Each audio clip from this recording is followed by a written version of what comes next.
신명기 19장 1절을 보시게 되면 내 하나님 여호와께서 이 여러 민족을 멸절하시고 내 하나님 여호와께서 그 땅을 내게 주심으로 내가 그것을 받고 그들의 성읍과 가옥에 거주할 때에 라고 시작을 합니다. 결국 가나안 땅에 들어가면이라고 요약해 볼 수 있는 문장인데 이러한 방식으로 표현되어 있는 부분이 1절과 그리고 8절 그리고 14절에 기록이 되어져 있습니다. 그러니까 이러한 표현을 기준으로 19장을 나눈다면 세 부분으로 나누어 볼 수 있는 것이죠. 그렇지만 내용적으로는 이러한 구분과는 다르게 십계명을 기준으로 해서 또 세 가지로 구분해 볼 수도 있습니다. 처음 등장하는 내용은 도피성에 관한 내용인데 이 도피성은 살인하지 말라라는 명령과 연결되어 있습니다. 그리고 이웃의 경계표를 옮기지 말 것에 관한 명령이 기록되는데 이것은 도적질하지 말라라고 하는 명령과 연결이 되어져 있고요. 그리고 마지막으로 동해복수법이라고 불리는 눈에는 눈, 이에는 이라고 하는 이 명령은 내 이웃에 대하여 거짓 증거하지 말라라고 하는 십계명의 계명과 연관이 되어져서 설명되고 있는 것을 우리는 보게 되어집니다. 단락별로 먼저 보시면 첫 번째 단락에 해당하고 있는 1절로부터 7절까지의 내용은 방금 말씀드린 그 도피성에 관한 내용이 기록이 되어져 있는데 1절부터 3절에는 도피성에 관한 기본적인 명령이 등장을 합니다. 도피성을 어떻게 세울 것인가에 관한 명령을 주시는 거죠. 기본적으로는 너희가 거주하는 그 땅을 세 지역으로 세 구역으로 나누고 각각의 구역별로 하나의 도피성씩을 세워서 세 개의 도피성을 세워 그곳으로 이르는 길을 잘 닫고 살인한 자들이 그 성읍으로 도피하도록 하라라고 하는 것이 도피성에 관한 기본적인 명령입니다. 근데 이 도피성을 이용할 수 있는 사람은 모든 살인자라고 되어 있지만 실제로는 부지 중에 이웃을 죽인 자들만 이용할 수 있는 곳이었죠. 그래서 자신이 의도하지 않고 살인을 행한 자가 피해 복수자로부터 피해 도망할 수 있는 곳이 바로 이 도피성입니다. 우리가 이전에 이미 살펴보았듯이 이스라엘의 도피성은 총 6군데가 있었습니다. 지금 이야기하고 있는 이 세 곳은 요단의 동편에서 세워진 세 곳의 도피성 외에 가나안 땅 안에 세워지게 되어지는 또 다른 세 개의 성읍을 이야기하고 있는 것이죠. 무엇보다 주목해 볼 것은 길을 닦아서 접근성을 좋게 만들라고 하는 그 명령이 여기에 추가되어 있는 부분을 좀 주목해서 보시면 좋을 것 같습니다. 그리고 나서 이어지는 4절로부터의 내용은 부지중이라고 하는 것이 무엇을 구체적으로 의미하는지에 대한 설명이 추가되어져 있습니다. 부지중이라고 하는 것은 원한 없이라고 좀 4절은 설명을 하는데요. 본래 원한 없이 부지중에 그 이웃을 죽인 일이라고 이야기가 더 추가되고 있는 겁니다. 그러니까 원한 없이 죽인 일은 과연 무엇인가라고 하는 또 질문이 일어날 때에 구체적인 예를 들어주고 있죠. 그 구체적인 예가 5절인데요.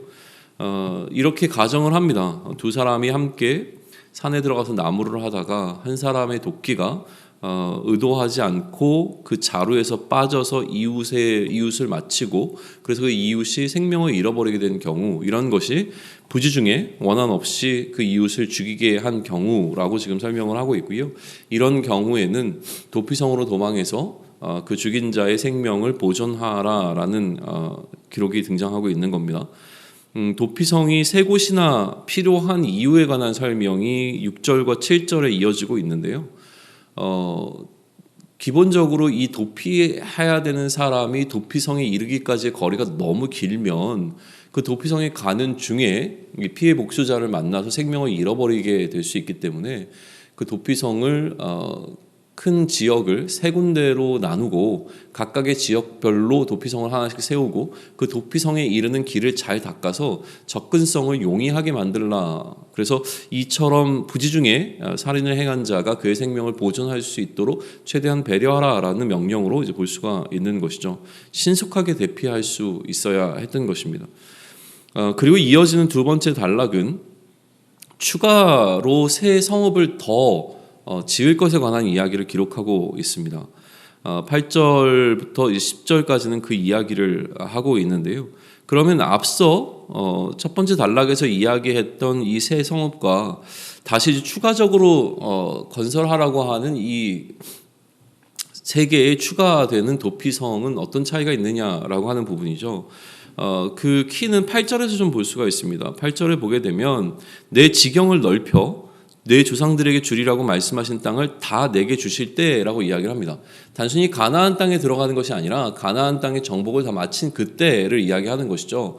다시 얘기하면 지금 그들이 일단 가나안 땅에 들어가서 머물게 되어진 지역과 이들이 이제 가나안 땅을 완전히 정복했을 때 그들이 차지하게 될 땅의 규모가 차이가 있음에 대한 것을 전제하고 이야기를 하는 것이기 때문에 다시 얘기하면 접근성을 용이하게 하기 위하여 지금 너희가 차지하는 그 땅에서는 3개의 도피성이 필요하지만 하나님께서 너희에게 주시고자 하는 그 땅이 다 주어지게 되어지면 추가로 3개의 성읍을 더 만들어서 그 넓은 지경을 다 커버할 수 있도록 하라라고 하는 것인데요. 결국 이 추가로 건설되어야 되는 3개의 성읍은 건설되지 못한 채 이제 마무리가 되게 되죠. 그 이야기는 이스라엘 백성들이 하나님께서 말씀하신 그 땅을 완전하게 정복하지 못했기 때문이라고 이제 해석이 되어집니다. 어쨌든 계속 이어지는 이제 11절과 12절은 그렇게 영토가 확장되면 추가로 도피성을 더 세우고 의도하지 않고 살인한 자가 그것을 이용할 수 있도록 하라라고 하는 명령을 이어가다가 그러면 만약에 의도한 채로 살인을 행하게 되어지면 어떻게 할 것인가에 관한 이야기를 하고 있습니다. 의도하여 살인을 행한 경우라면 보복자의 손에 그를 넘겨서 그가 죽임을 당하도록 하라라고 하는 명령이 주어진다라고 하는 것이죠. 왜 이렇게 행해야 되냐면 이러한 죽음을 통해서만이 이스라엘 안에 그 살인에 대한 죄로 인해 악이 제거될 수 있기 때문에 그렇다는 이야기를 지금 하고 있습니다. 그래서 무죄한 피를 흘린 죄를 이스라엘이라고 하는 그 공동체에서 제거할 것에 관한 이야기가 지금 되어지고 있는 것이죠. 세 번째 단락에서 이야기하고 있는 것은 몇 가지의 내용이 섞여져 있기는 합니다만 우선은 이웃의 경계표를 옮기지 말 것에 관한 이야기를 합니다. 이것은 이제 악한 행위인 것이죠. 다른 이웃의 경계표를 옮긴다라고 하는 것은 이웃의 땅을 내가 소유하기 위하여 그 경계를 이제 좀 변경하는 것을 이야기할 텐데 결국 이것은 공동체 안에 존재하는 악한 행위에 관한 이야기이죠. 그리고 이어서 이 공동체에 존재하는 사람들의 모든 악을 어떻게 대할 것인가에 관한 이야기가 14절에 이어 15절에서 기록되고 있습니다. 만약에 공동체 안에서 어떤 악행이 일어나고 그 악을 규정하고 확정하게 될 때, 그러니까 악한 그 사건이 그러니까 어떤 사건이 악으로 이제 확정되게 되어질 때에는 2-3명의 증인이 필요하다라는 이야기를 15절에서는 하고 있는 겁니다. 그러니까 악을 규정할 때는 상당히 신중하게 접근하라는 이야기를 하고 있는 것이죠. 아울러서 위증에 대한 것도 경고하고 있는데요. 그 위증에 대한 경고가 16절로부터 19절에 기록이 되어져 있습니다. 어떤 사람이 위증을 통해서 거짓 증거를 통해서 다른 사람의 악을 이야기한다라고 하면 그것 자체가 굉장히 위험한 악이 되어지고 그래서 그처럼 위증을 통해서 다른 사람이 악을 행했다라고 거짓 증거하는 그 사람이 의도하는 바 그래서 그렇게 거짓 증거를 한 것이 만약에 거짓으로 판멸되지 않아서 그 사람이 입게 되어지는 판결을 지금 거짓 증거하는 사람에게 그대로 적용시키라라고 이야기를 하는 것이죠. 만약에 살인을 했다고 위정을 하게 되어지면 그 살인을 한 자에게 해당되는 형벌을 지금 위증한 사람에게 그대로 적용하라라고 하는 명령이 주어지고 있는 겁니다. 왜냐하면 이것 역시 19절에 보게 되면 공동체 안에서 악을 제거하는 방법으로 제시되고 있기 때문에 그렇습니다. 그리고 이처럼 악을 제거하는 방식들은 아직 악을 행하지 않은 자들이 악을 행하지 않도록 그들을 보호하게 되어지는 안전장치가 되는 것을 20절은 이야기하게 되어집니다. 그리하면 그 남은 자들이 듣고 두려워하여 다시는 그런 악을 너희 중에서 행하지 아니하리라. 그러니까 악을 제거하는 것뿐만이 아니라 이 악을 제거하는 하나님의 방법은 다른 사람들로 하여금 동일한 악을 행하지 않을 수 있도록 맡게 되어지는 역할도 감당한다는 것이죠. 그리고 결론적으로 이 악을 대하는 기본적인 원리인 동해보상법, 동해복수법이라고 하는 것이 등장하게 되어집니다. 긍휼히 여기지 말고 생명에는 생명으로, 생명을 잃게 하면 그 사람의 생명을 빼앗아가는 방식으로, 눈을 잃게 하면 그 눈을 상하게 하는 방식으로, 또 이에는 이로, 손에는 손으로, 발에는 발로 하라라고 하는 이 명령이 주어지면서 오늘 본문은 마무리가 되어지는데요. 그러면 이 신명기 19장이 우리에게 주는 메시지는 무엇인가라는 질문을 좀 던져봅니다. 아까도 말씀드렸지만 이렇게 단락으로 구분하는 것뿐만이 아니라 19장 자체는 10계명을 기준으로 해서 나누어 볼 수 있죠. 살인하지 말라, 도둑질하지 말라, 내 이웃에 대하여 거짓 증거하지 말라라고 하는 이 세 가지의 10계명이 등장하고 있는 명령들을 통해서 오늘 본문을 다시 재배치해 볼 수가 있습니다. 기본적으로 이 세 가지 명령의 공통점을 금지 명령이라고 하는 거예요. 하지 말라라고 하는 명령이죠. 그리고 이 세 가지의 금지의 명령은요, 공동체 안에 이러한 악이 존재할 수 있다라고 하는 것을 전제하는 가운데 주어진 명령이라는 사실을 우리는 반드시 기억해야 합니다. 공동체 안에 살인과 도적질과 거짓 증거라고 하는 악행이 행해질 수 있는 여지가 충분히 있었기에 하나님께서는 그 여지에 대하여서 행하지 말라라고 하는 명령을 지금 이스라엘 공동체, 하나님의 공동체에게 주고 계신 것입니다. 그러니 우선 우리는 우리 공동체 안에 악이 존재할 수 있다는 사실을 인정함으로부터 오늘 본문을 묵상해 나가야 할 것입니다. 우리 공동체 안에 존재하게 되어진 이 악을 대하는 기본적인 태도는 두 가지로 설명되어지는데요. 첫 번째는 그것이 의도한 일인가 아니면 의도하지 않은 일인가 라고 하는 사실을 먼저 구별을 해야 할 것을 이야기하고 있습니다. 명백하게 계획하고 의도된 일을 지금 악한 일로 규정하고 있는 부분이 있는 것이죠. 공동체에서 계획적으로 행해지는 악은 반드시 제거되어야 합니다. 공동체에서 악을 제거하는 방법으로 오늘 신명기 19장이 제시하고 있는 방법은 동해복수법이라고 하는 겁니다. 그 악을 행한 것을 그대로 그에게 되갚아주는 방식으로 이 악을 제거해야 한다라고 하는 것이죠. 하나님께서 이처럼 이러한 동해복수법이라고 하는 법을 세우신 이유가 과연 무엇일까라는 질문을 오늘 우리는 던져봐야 할 텐데요. 기본적으로는 하나님의 공동체에는 이러한 악이 존재하지 않아야 한다는 것이 전제되어져 있습니다. 하나님의 공동체 안에는 하나님 앞에서 악이 존재하지 않아야 하는 것이죠. 그리고 이 공동체에서 악이 행하여지지 않도록 하는 안전장치로 제시된 것이 바로 이 동해복수법이라고 하는 거예요. 그러니까 악을 악으로 대하는 이 태도에 대해서 기본적으로 하나님께서 이런 원칙을 세우신 이유는 그러한 방법을 통해서야만 공동체 안에 악이 제거될 수 있고 악이 행해지지 않을 수 있기 때문에 그러한 안전장치로 하나님께서 세우신 하나님의 원리라고 하는 것이죠. 그리고 그렇기에 하나님께서는 이 원리를 행할 때에 긍휼을 베풀지 말라라고 이야기를 하십니다. 왜냐하면 악을 행한 자가 긍휼을 기대할 수 있다면 사실은 그 법은 무의미해지기 때문에 그렇습니다. 긍휼을 기대하지 않도록 철저하게 행해져야 하는 이러한 법이 공동체에서 악을 제거하고 또 악이 행하여지지 않도록 유지할 수 있는 질서가 되는 것을 우리는 묵상해 볼 수 있습니다.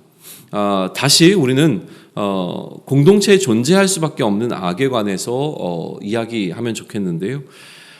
악이 존재할 것이 명백하게 주어진 명령이 오늘 우리가 보게 되어진 19장의 명령들이라고 한다면 공동체에 존재하는 악한 행위들로 오늘 이 이야기들을 다시 한번 묵상해 보실 필요가 있습니다. 의도적으로 살인하는 행위, 도적질하는 행위, 그리고 거짓 증거하는 이러한 악한 행위들은 왜 공동체 안에 존재하게 되어지는가라는 질문을 던져보자는 거죠. 왜 하나님의 공동체 안에 이러한 악행들이 행해질 수밖에 없는가라는 질문을 던졌을 때에 이 악한 행위들이 의도하는 바가 있다는 거예요.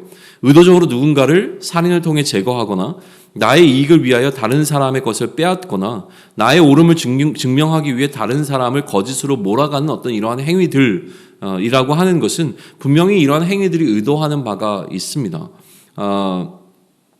결국은 자신을 중심으로 자신의 이익을 취하기 위한 세상의 질서라고 하는 그 기준 속에서 이 행동들을 감행하고 있다라고 하는 사실을 우리는 묵상하게 되면 도달하게 되어지는 지점에 그러한 의도들을 발견하게 되는 것이죠. 그러면 이처럼 하나님의 공동체 안에 들어와 있는 세상의 질서라고 하는 이 부분을 어떻게 제거할 수 있겠는가, 악을 제거하는 방식을 통하여서 이것을 어떻게 제거할 수 있겠는가가 오늘 우리에게 주어지는 숙제일 텐데, 여전히 우리도 이러한 동해복수법을 통해서 이러한 공동체의 악을 제거할 것인가 라고 했을 때는 그렇게 하지 않는 것이 오늘을 살아가는 우리의 공동체에게 주어진 방식인 것은 분명한 것 같습니다. 그러나 동해복수법을 이해해야 될 필요성은 반드시 있습니다. 그렇다면 우리는 공동체의 악을 제거하기 위하여 이 동해복수법이라고 하는 이 방식을 따르지 않고 무엇을 따를 것인가 라고 하는 것인데, 우리가 따를 모델은 예수님의 모델을 따라야 한다라고 하는 것이죠. 공동체에서 악이 행해지는 것을 제거하는 것은 반드시 필요한 과정입니다. 신명기 19장에서 하나님께서는 그 악을 제거하는 방식으로 동해복수법이라고 하는 이 규정을 세우셨지만, 공동체에서 악을 제거하는 예수님의 모델은 그 악의 결과를 그 사람에게 짊어지게 하는 것이 아니라 그 악의 결과를 자기가 스스로 짊어지는 방식으로 예수님께서는 이 공동체의 악을 제거하셨다는 거예요. 그러니까 누군가 공동체에서 악을 행했을 때 그 사람의 악을 지적하는 것을 넘어서서 그 사람의 악을 지적하고 그 사람이 그 악에 대한 책임과 결과를 짊어지도록 하게 되어지는 이 신명기 19장이 갖고 있는 동해복수법이라고 하는 이 법을 넘어서서 예수님께서는 어떻게 행하셨냐면, 그 공동체 안에 존재하는 악을 자신의 책임으로 돌리고 자신이 그 악을 누군가의 연약함을 자기가 짊어지는 방식으로 공동체의 악을 제거해내셨다라는 사실을 우리는 바라봐야 한다는 것입니다. 우리가 묵상해야 할 것은 바로 이 부분입니다. 그리스도의 공동체에서도 악은 반드시 존재합니다. 이 악이라고 하는 것은 세상의 질서인데요, 그리스도의 질서로만 움직일 것 같은 우리의 공동체 안에도 세상의 질서는 어느 순간 들어와 우리의 행동을 결정하고 우리의 생각을 이끌어가게 되는 것이죠. 하나님께서는 이스라엘 공동체 안에 악이 존재할 때에 그 악을 제거할 것을 요구하십니다. 그리고 공동체 안에서 악을 제거하라는 이 명령은 오늘 우리에게도 여전히 유효합니다. 하지만 악을 제거하는 방식에는 분명한 차이가 있다는 겁니다.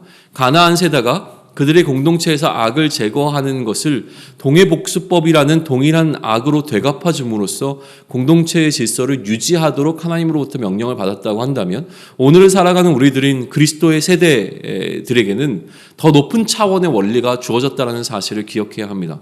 이것은 그리스도의 모델을 따르는 일입니다. 그리스도는 공동체에서 행해지는 악을 자신의 책임으로 돌리셨습니다.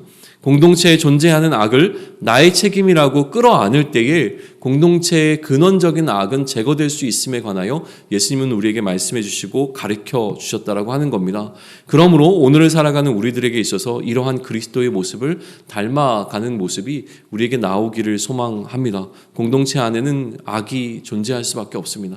그러나 그 악을 지적하고 그 악에 대하여 누군가의 책임을 이야기하기 이전에 예수님께서 행하셨던 것과 마찬가지로 공동체의 그 악을 내가 책임지는 방식으로 행할 때에 그것이 우리를 변화시키고 복음이 갖고 있는 참된 의미가 우리 공동체 안에 흘러들어와 복음이 우리를 이끌어가게 되어지는 질서 속에 우리가 놓이게 된다는 사실을 반드시 기억하며 예수님을 닮아가는 오늘이 될 수 있기를 축원합니다. 아멘.